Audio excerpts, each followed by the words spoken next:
من پرواز کنم. اول نگاهی رفت طرفی تو بار، گفتم زندگی هیچ نست جز زیبا. دوم یکی از زندگی خود سر خلاص کرد، گفتم بیا شاید سرفراز شو. تا آستا آستا با هیپ هاپ منتقل شد، شو روز تر کرد بخوی تر کرد. برای برگای خوب برای شهرت، نه برای حضرتی روزایی که تر شد، نه برای کسایی که میشه شعر گفت.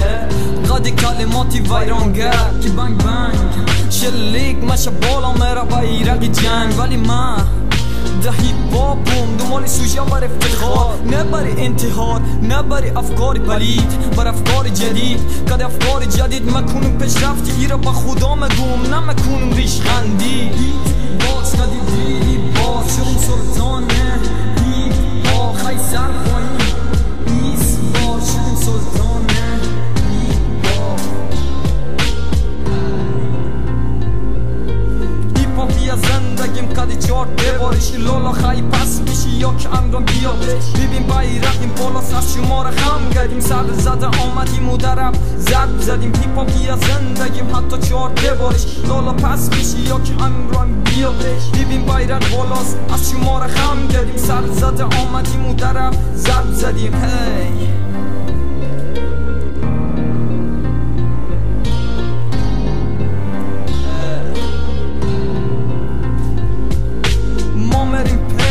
دیدی عالی از این بالا مکنیم دیده بانی. در پاسگاه رد تو هم جب باش اگر نسی خواست داری مرد هستیم.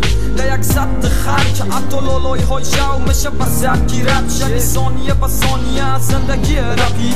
هیپا بردای حتی در زندگی بدی.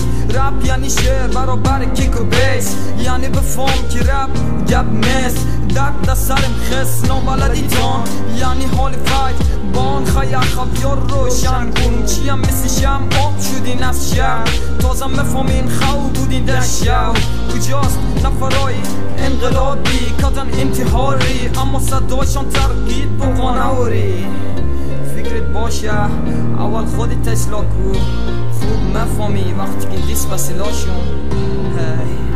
خوب مفهمی